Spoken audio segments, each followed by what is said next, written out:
Hello students, welcome to the Inspire Academics. I am Siddharth Bhaskar and today I am discussing about control and coordination. Okay, तो as you know, मैं पिछली class में क्या trophism के बारे में already पढ़ा चुका हूँ। तो ट्रॉफिज्म बेसिकली हम लोगों ने पढ़ा था, पता है ना कि प्लांट्स में होता है। तो हम बोल सकते हैं जो स्टिमुलस होते हैं, स्टिमुलस जैसे हम बोलते हैं लाइट, ग्रेविटी या फिर केमिकल, वाटर, टचेस, इनके लिए रिस्पॉन्स करते हैं प्लांट्स। तो उसे हम क्या बोल रहे थे? ट्रॉपिज्म। ओके, तो ट्रॉपिज्म में हमने पढ़ा था कि 5 टाइप के हो रहे थे। 5 टाइप के जैसे सबसे पहला था फोटोट्रॉपिज्म। तो फोटोट्रॉपिज्म क्या होता है? बेसिकली हमने देखा था कि लाइट के लिए ये स्टिमुलस या फिर रिस्पॉन्स करना, तो फोटोट्रॉपिज्म बोलते हैं। जियोट्रॉपिज्म क्या होगा? जिसमें कि ग्रेविटी के लिए रिस्पॉन्स करना किसी भी प्लांट का। फिर थर्ड था हमारा कीमोट्रॉपिज्म। तो कीमोट्रॉपिज्म में क्या पढ़ रहे थे हम कि जो हम बोल सकते हैं केमिकल्स है, तो केमिकल्स के लिए किसी प्लांट का रिस्पॉन्स करना। ओके, हाइड्रोट्रोपिज्म में बोल सकते हैं कि जो वाटर है उसके लिए रिस्पॉन्स करना। और लास्ट था हमारा थिग्मोट्रोपिज्म। तो थिग्मोट्रोपिज्म में जो टच होते हैं, तो टच के लिए किसी भी प्लांट का सेंस करके उसको अकॉर्डिंगली उसको रिस्पॉन्स करना। तो इस टाइप के हमने 5 टाइप के ट्रोपिज्म थे, वो लास्ट क्लास में कवर कर लिए थे। अब इसके बाद कुछ आते हैं नेस्टिक मूवमेंट्स। ये भी हम प्लांट्स के बारे में पढ़ रहे हैं अभी, तो प्लांट्स का ही हम बोल सकते हैं कंट्रोल एंड कोऑर्डिनेशन चल रहा है। ओके, तो इसमें क्या देखते हैं हम, क्या कि बोलते हैं जो नेस्टिक मूवमेंट होगा वो क्या है, या फिर हम बोल सकते हैं जो नेस्टीज हैं वो क्या होते हैं। तो सबसे पहले मैं इसकी डेफिनेशन लिखता हूं, फिर उसके बाद हम चलते हैं आगे। The movement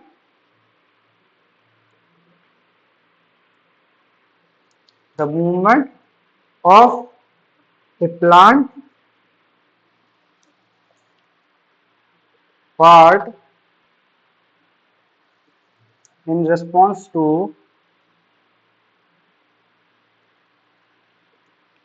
in response to an external stimulus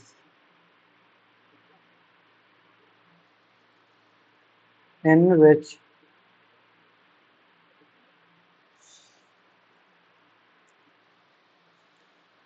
the direction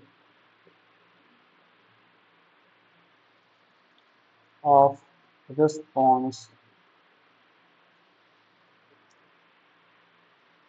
is not determined by the direction of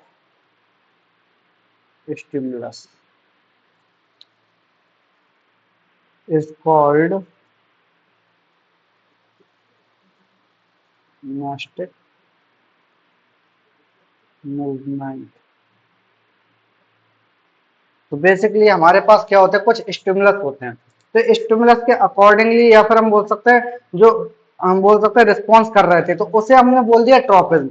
but इस कंडीशन में क्या होगा, जो रिस्पॉन्स होगा वो उसकी डायरेक्शन में नहीं होगा। किसी भी स्टिमुलस के लिए हम लोग क्या करेंगे, रिस्पॉन्स करेंगे, या फिर हम बोल सकते हैं जो प्लांट्स हैं वो रिस्पॉन्स करेंगे। तो जो प्लांट्स हैं वो किसी भी एक्सटर्नल स्टिमुलस के लिए रिस्पॉन्स करेंगे, बट किसी भी पर्टिकुलर डायरेक्शन में नहीं करेंगे। या फिर हम बोल सकते हैं जो जैसे कि ट्रोपिज्म में हो रहा था, तो ट्रोपिज्म में क्या हो रहा था कि जो जैसे सनलाइट अगर यहाँ से आ रही है, सनलाइट का सोर्स यहाँ पे है, तो जो प्लांट है वो इसी की साइड अट्रैक्ट होता था। बट इस कंडीशन में क्या होगा कि ये इस टाइप से वर्क नहीं करेगा। इस टाइप से मतलब कि बोल सकते हैं इसमें जो डायरेक्शन होगी रिस्पॉन्स की वो डिटरमाइन नहीं होगी। ओके, तो हम बोल सकते हैं कि जो डायरेक्शन जब डिटरमाइन नहीं होगी तो इसे हम बोलेंगे नेस्टिक मूवमेंट्स। ओके, तो इसके बाद हम कुछ इंपोर्टेंट पॉइंट्स हैं वो समझ लेते हैं। सबसे पहले तो पहली चीज क्या है कि the main difference between tropism trophic and nastic movement is that trophic movement is a directional movement of a plant part, but nesting movement is not a directional movement of the plant part with respect to the stimulus। यानी कि हम सबसे पहले क्या समझ लेते हैं कि जो प्लांट का पार्ट होगा वो डायरेक्शनलेस है इस वाली कंडीशन में। यानी नेस्टिक मूवमेंट में क्या होगा, जो डायरेक्शन है वो डिटरमाइन नहीं होगी इसमें। बट स्टिमुलस में क्या होगा कि जो डायरेक्शन है वो ऑलरेडी डिटरमाइन होती है, कि ये हम बोल सकते हैं जो ट्रोपिज्म में जो डिटर्मिनेशन ऑफ डायरेक्शन हम लोग कर देते हैं। ओके, तो अब हम इसमें जो इंपॉर्टेंट पॉइंट्स है, सबसे पहला हम बोल सकते हैं the folding up of the leaves of A sensitive part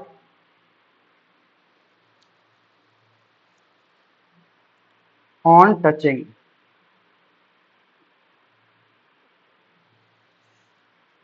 is an example of gymnastic movement। तो इसमें हम क्या बोल सकते हैं कि ये जो एग्जाम्पल है, या फिर हम बोल सकते हैं कि कोई टच करते हैं प्लांट को, तो प्लांट को टच करते हैं तो वो अपनी जो लीव्स होती हैं तो लीव्स को अपने तरफ ऐसे फोल्ड कर देते हैं। ओके, जैसे मैंने एक लीफ बनाई है, लंबी सी ये लीफ है, इसमें क्या होगा, इस कंडीशन में ये लीफ होगी वो इस टाइप से अपने आप को रोल कर लेगी। तो जब रोल कर लेगी तो क्या होगा, या फिर हम बोल सकते हैं जो लीफ है वो एक तरह से अपने आप को क्या करेगा, टच के अगेंस्ट सेंस करेगा, या फिर जैसे हमने टच किया उसको तो उसी के अकॉर्डिंगली वो रिस्पॉन्स करेगा और वो अपने आप को फोल्ड कर लेगा। तो इस टाइप से हम बोल सकते हैं क्या, कि पहला जो नेस्टिक मूवमेंट है वो इस टाइप से हम समझ सकते हैं। और ये जो एग्जांपल है वो हम बोलते हैं मिमोसा पुडी का जो प्लांट होता है उसमें देखने को मिलता है। ओके, अब दूसरा हम देखते हैं क्या, the opening up of the petal of dandelion flower in morning,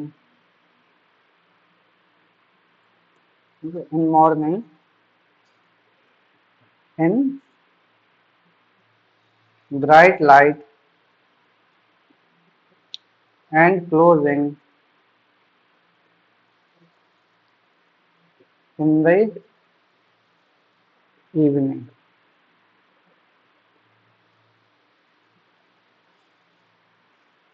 When the light fades is an example of gymnastic movement। तो दूसरा टाइप से हम कैसे बोल सकते हैं, जो कोई भी प्लांट है जिसे हम बोलते हैं क्या, डेंडेलियन फ्लावर, या फिर हम बोल सकते हैं डेंडेलियन प्लांट है उसका जो फ्लावर होगा तो वो क्या करता है कि सुबह के टाइम जैसे सनराइज होता है तो सनराइज के टाइम पे अपना जो फ्लावर है उसको ओपन कर लेता है। जैसे हम लोगों ने सनफ्लावर का नाम सुना, सनफ्लावर क्या होता है, 100% 24 घंटे क्या होता है वो खुला रहता है ना। तो हम वैसे हम बोल सकते हैं कि जो डेंडेलियन फ्लावर है वो रात के टाइम पे तो बंद हो जाता है, बट दिन के टाइम में जैसे सुबह होती है तो सुबह होते होने के साथ ही ये डेंडेलियन फ्लावर है वो अपने आप को ओपन कर लेता। तो ये किस टाइप का हम बोल सकते हैं कि एक तरह से नेस्टिक मूवमेंट हुआ। तो इसे इसमें रिस्पॉन्स किसके लिए किया, इसने लाइट के रिगार्डिंग इसने रिस्पॉन्स किया। अब इसका इसके लिए कंफ्यूजन होता है कि जब ये रिस्पॉन्स कर रहा है यानी कि फ्लावर जो रिस्पॉन्स कर रहा है तो इस कंडीशन में हम बोल सकते हैं कि ये तो ट्रॉपिज्म का भी एग्जाम्पल है। तो बट इसमें क्या होगा कि जो फ्लावर है वो उसकी तरफ नहीं जा रहा है, यानी कि जो डायरेक्शन होगी वो उसकी तरफ नहीं जा रहा है। जहां पर प्लांट का मतलब बोल सकते हैं फ्लावर जहां पर लगा हुआ है वो फ्लावर वहीं पे लगा रहेगा और किसी की तरफ अट्रैक्ट नहीं होगा, ना ही अट्रैक्ट होगा ना ही कहीं से दूर की तरफ जाएगा। तो ऐसे हम बोल रहे हैं क्या, नेस्टिक मूवमेंट, बस वो अपनी जगह पे रुका हुआ और वहीं पे बंद और ओपन हो रहा है, यानी कि हम बोल सकते क्लोज एंड ओपन दोनों वहीं पे एक ही जगह पे ये रुक के आराम से कर रहा है। ओके, इस टाइप से हम बोल सकते हैं जो नेस्टिक मूवमेंट है वो हम समझ सकते हैं। अब इसके बाद हम बोल सकते हैं क्या, type of tropism, sorry types of nastic movements. Tropism हम ऑलरेडी कर चुके हैं, types of nastic movements. Types of nastic movements में सबसे पहले क्या होगा, थिग्मोट्रॉपिज्म, सॉरी थिग्मोनेस्टी, थिग्मोनेस्टी। तो सबसे पहले थिग्मोनेस्टी होगा। तो जैसे हम बोल सकते हैं non directional movement of a plant part is in response to the touch. तो इसमें जो टच होगा, टच के सेंस में कोई भी प्लांट होगा उसके जो पार्ट्स होंगे वो हम बोल सकते हैं रिस्पॉन्स करे। ओके, जो प्लांट के पार्ट्स होंगे वो टच को सेंस करके अपने आप को रिस्पॉन्स करें तो उसे हम क्या बोलेंगे, थिग्मोट्रॉपिज्म, थिग्मोनेस्टी। इसके लिए हम बोल सकते हैं क्या, थिग्मोनेस्टी। ओके, तो थिग्मोनेस्टी क्या होगा, हम बेसिकली देख सकते हैं एग्जांपल होगा मिमोसा पुडिका, ये प्लांट है हमारा, एग्जांपल हम ले रहे हैं इसका, मिमोसा पुडिका जो प्लांट है इसे हम बोलते हैं हिंदी में छुई मुई, है ना, टच मी नॉट टाइप का प्लांट होता है इसमें। तो इसमें क्या होता है बेसिकली, एक पार्ट होता है जिसे हम बोलते हैं पल्विनी। ओके, पल्विनी जैसे हम लीफ में प्रेजेंट होता है, ये पल्विनी पार्ट होता है, बोल सकते हैं part of mimosa pudica, pudica plant leaf. Okay, तो ये हम बोल सकते हैं जो पल्विनी है वो क्या part of mimosa pudica plant leaf है। तो इसमें क्या होता है बेसिकली, जब हम लोग टच करेंगे उसको या किसी भी चीज से उसको सेंस हुआ कि किसी ने मुझे टच किया, या फिर किसी डेड ऑब्जेक्ट से भी हम लोग टच कर सकते हैं उसको, तो वो क्या करता है जो पल्विनी है वो अपने आप में से H2O जैसे हम बोलते हैं वाटर, ओके, तो वाटर को ये रिलीज करता है, वाटर को रिलीज करता है यहाँ से, और वाटर को रिलीज करने के साथ साथ अपने आप को फोल्ड कर लेता है, यानी कि जो उसकी लीव्स होती हैं उसको फोल्ड कर लेता है, जिससे कि हम बोल सकते हैं ये थिग्मोनेस्टी यहाँ पर शो कर रहा है, यानी कि हम बोल सकते हैं टच के लिए ये रिस्पॉन्स कर रहा है। ओके, तो इस टाइप से हम समझ सकते हैं क्या कि ये जो थिग्मोनेस्टी है वो किसके लिए रिस्पॉन्स करेगा, टच के लिए, पहली चीज। और दूसरा जो एग्जांपल बोल सकते हैं हम मिमोसा पुडिका, और ये प्रोसेस होती क्यों है, क्योंकि इसमें एक पल्विनी नाम का एक पार्ट होता है जो कि क्या करता है, वाटर को बोल सकते हैं रिलीज करवाता है, वाटर रिलीज जब हम लोग बोल सकते हैं क्या करता है, जब हम लोग इसको टच करेंगे तो टच करने के साथ साथ ये वाटर को रिलीज करेगा, और वाटर को रिलीज करने के साथ ही साथ ये अपने आप को, या फिर हम बोल सकते हैं जो लीव्स होती हैं उसको फोल्ड कर लेगा। ओके, तो इस टाइप से हम समझ सकते हैं जो थिग्मोनेस्टी है, यानी कि टाइप्स ऑफ नेस्टीज में फर्स्ट पार्ट। अब सेकंड हमारे पास है फोटोनेस्टी। फोटोनेस्टी, अब जो फोटोनेस्टी है बेसिकली हम लोग क्या समझ रहे हैं कि फोटोनेस्टी क्या होगा, जो ऐसे कोई प्लांट्स होंगे या फ्लावर्स होंगे उनके पार्ट्स होते हैं, जैसे यूजुअली इसमें क्या होते हैं petals of flower, okay, petals of flowers. तो ये क्या करेंगे, ये एक तरह से रिस्पॉन्स करेंगे लाइट के लिए, रिस्पॉन्स फॉर लाइट। इसमें मैं लिख नहीं रहा हूं कि रिस्पॉन्स टुवर्ड लाइट, जैसे मैंने क्या लिखा था जब टॉपिक में पढ़ाया था तब मैंने लिखा था रिस्पॉन्स टुवर्ड लाइट, बट इस कंडीशन में क्या कर रहा हूं मैं कि रिस्पॉन्स फॉर लाइट, यानी कि रिस्पॉन्स लाइट के लिए करेगा, बट यहाँ पर डिफरेंस क्या आएगा बेसिकली कि डायरेक्शन है वो कोई डिसाइड नहीं होगी, यानी कि रिस्पॉन्स तो करेगा लाइट के लिए, बट यहाँ पर प्रॉब्लम ये क्या आएगी कि ये डायरेक्शन लेस होता है, यानी नेस्टी क्या है डायरेक्शन नहीं शो करेगा, यानी कि फोटोनेस्टी में ये रिस्पॉन्स करेगा लाइट के लिए। और इसमें जो पार्ट ज्यादातर जो होता है वो पेटल्स होते हैं, फ्लावर्स के जो पेटल्स होते हैं वो ही ज्यादातर रिस्पॉन्स करते हैं। ओके, अब इसके जो एग्जांपल्स होंगे सबसे पहले डेंडेलियन, डेंडेलियन फ्लावर, ये क्या करते हैं डेंडेलियन फ्लावर, अगर हम बात करें इन डे टाइम, अगर हम देखें तो ये क्या करते हैं, ये ओपन रहते हैं इन डे टाइम ओपन, और इन नाइट टाइम बोल सकते हैं ये क्लोज हो जाते हैं। और दूसरा हमारा एग्जांपल इसका क्या है, मून फ्लावर, नाम सुना होगा शायद, मून फ्लावर। तो मून फ्लावर क्या होगा, जस्ट इसका opposite. Okay, in night time बोल सकते हैं ये तब ओपन होगा कब, जब ये नाइट में, और ये in day time, day time में क्या होगा ये क्लोज। तो इस टाइप से हम बोल सकते हैं जो डेंडेलियन फ्लावर है वो डे टाइम में उसके पेटल्स जो हैं वो खुले हुए हैं, और नाइट के टाइम में ये क्लोज हो जाते हैं। वैसे ही मून फ्लावर क्या है, ये नाइट के टाइम में ओपन होगा और दिन के टाइम में क्लोज हो जाता है। अब इसके बाद हम बोल सकते हैं opening and closing of flowers is response to light और ग्रोथ मूवमेंट। ओके, तो हम बोल सकते हैं इसको फोटोनेस्टी। तो हम समझ सकते हैं क्या है, जो ग्रोथ होगी उसको भी हम फोटोनेस्टी से हम समझ सकते हैं। ओके, अब इसके बाद हम लास्ट जो टॉपिक है आज के लिए, आज की क्लास के लिए, तो फंक्शंस ऑफ प्लांट हॉर्मोन्स और फोटो हॉर्मोन्स। ओके, फंक्शंस क्या क्या होंगे प्लांट हार्मोन्स के, तो सबसे पहला फंक्शन होगा जर्मिनेशन ऑफ सीड, बताओ जरा कौन करवाता है germination of seed? Germination of seeds, इसका आंसर दे रहा है मुझे कमेंट बॉक्स में। Germination of seed. सेकंड हम बोल सकते हैं मूवमेंट, इसके पहले एक और है growth of root stem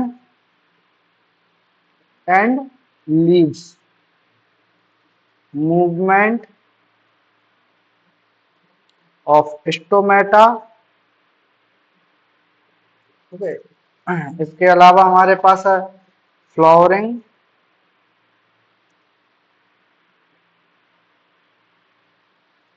of plants, ripening of fruit and जिसे हम बोल सकते हैं ट्रॉपिज्म एंड नेस्टिक मूवमेंट्स। तो ये जो सारे काम है क्या करवाते हैं, जैसे कि सबसे पहले जर्मिनेशन ऑफ सीड। तो जर्मिनेशन ऑफ सीड कौन कराता है, बताया था मैंने लास्ट क्लास में उसके। तो ये जो है ऑक्सीजन हार्मोन हम बोल सकते हैं करवाता है जर्मिनेशन ऑफ सीड। तो इसके अलावा हम बोल सकते हैं क्या कि जो ब्रेकिंग ऑफ डोरमेंसी होती है, तो डोरमेंसी जब ब्रेक होगी सीड की तो उसके थ्रू जर्मिनेशन होता है। सेकंड हम बोल सकते हैं growth of root stem and leaves, ये भी हम बोल सकते हैं जो हार्मोन्स है वही वर्क करवाते हैं इसको। और थर्ड मूवमेंट ऑफ स्टोमेटा, ये भी हम बोल सकते हैं कि जो प्लांट हार्मोन्स हैं वो फंक्शन करते हैं। इसके अलावा हम बोल सकते हैं फ्लावरिंग ऑफ प्लांट, किस टाइम पे फ्लावरिंग होगी प्लांट में या किस टाइम पे नहीं होगी। अगर कोई हार्मोन्स की डेफिशिएंसी है तो उसकी वजह से और जो डिले भी हो सकता है, कोई जल्दी भी आ जाता है प्लांट किसी मतलब कहीं कहीं पे देखते हैं किसी रीजन में कि जो फ्लावरिंग ऑफ प्लांट होता है वो जल्दी हो जाता है और कहीं कहीं पे लेट होता है। तो ये सारी जो चेंजेस होते हैं वो हार्मोन्स में चेंज होने की वजह से ही होता है। इसके अलावा राइपनिंग ऑफ फ्रूट्स हम बोल सकते हैं कि जब, या फिर बस्टिंग ऑफ फूड हम बोल सकते हैं, या फिर जब पकेंगे फूड या फिर उसमें जो फ्रूट्स का लगना स्टार्ट होना, तो वो भी इसी के थ्रू ये बोल सकते हैं जो हार्मोनल चेंजेस की वजह से ही होता है या फिर हार्मोनल कंट्रोल की वजह से ही होता है। या फिर हम बोलते हैं ट्रोपिज्म एंड नेस्टिक मूवमेंट्स। तो ट्रोपिज्म एंड नेस्टिक मूवमेंट जो होंगे वो भी हार्मोन्स पे ही डिपेंड करेंगे किस टाइप से इसको करवाना है। ओके, तो आज की क्लास में हम इतना ही रखते हैं। नेक्स्ट क्लास में हम करेंगे क्या, हम बोल सकते हैं control and coordination in humans and also in animals. Okay, control and coordination in animals हम बोल सकते हैं। ओके, तो जुड़े रहना, साथ में सब्सक्राइब करना चैनल को एंड लाइक करना वीडियो को। Thanks for watching.